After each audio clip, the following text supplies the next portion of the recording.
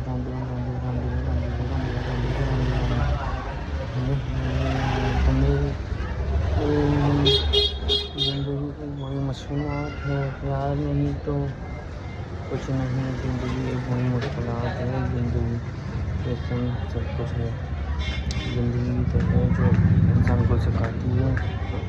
1 2 3 4 5 6 7 8 9 10 11 12 13 14 1 2 3 4 5 6 7 8 1 2 3 4 5 6 7 8 9 10 11 12 13 14 15 16 17 18 19 20 21 22 23 24 25 26 27 28 29 30 31 32 33 34 35 36 37 38 39 40 41 42 43 44 45 46 47 48 49 50 51 52 53 54 55 56 57 इंतकाल हो गया था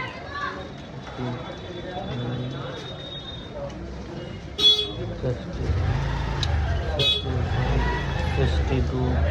63 64 65 67 68 69 70 71 72 73 74 75 76 77 78 79 40 41 41 80 81 83 84 89 90 91 92 94 99 99 68 62 41 21 81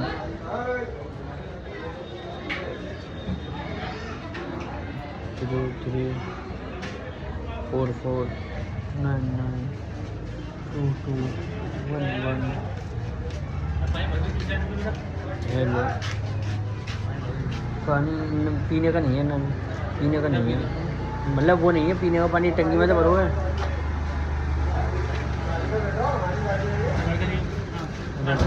हाँ अंदर आयो 1 1 1 2 3 4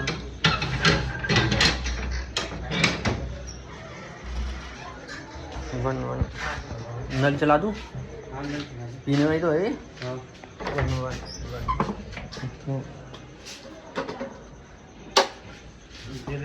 हाँ मैं 1 1 2 2 4 4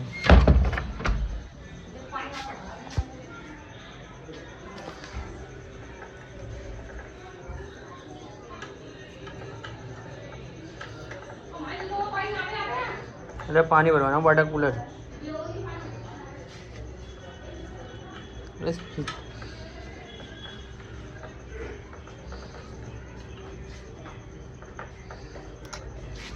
ये जो है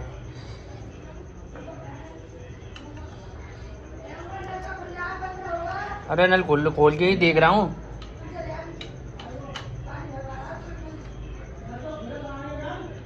खोल ही ना रहा। देखो बाबा ये वाटर कूलर भरवा रहा हूँ बस, खुल ही ना रहा। देख ले नल चला दिया मैंने तुम्हारे सामने।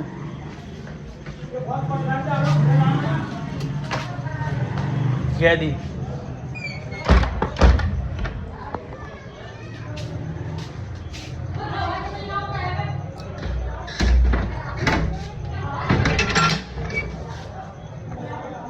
वन वन टू टू 3 4 5 6 7 7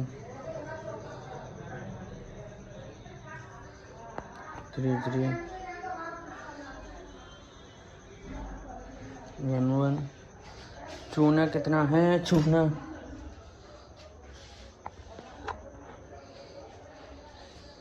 चूना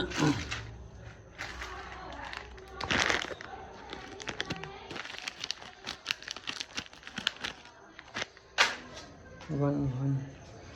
चूना कितना है चूना? चूना कितना है? पसीने कितने आ रहे हैं? पसीने आ रहे हैं।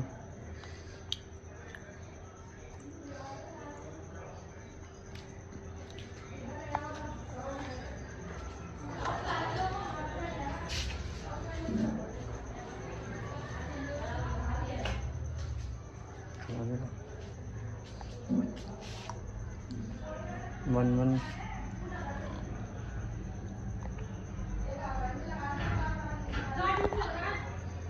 7 7 8 9 9 8 8 4 4 3 3 2 2 1 1 x x 4 4 3 3 5 5 8 8 9 9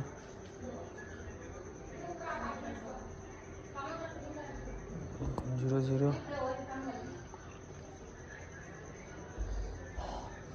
5 5 8 10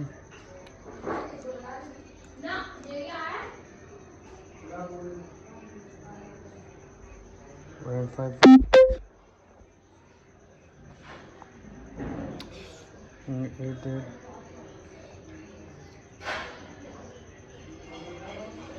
3 3 8 8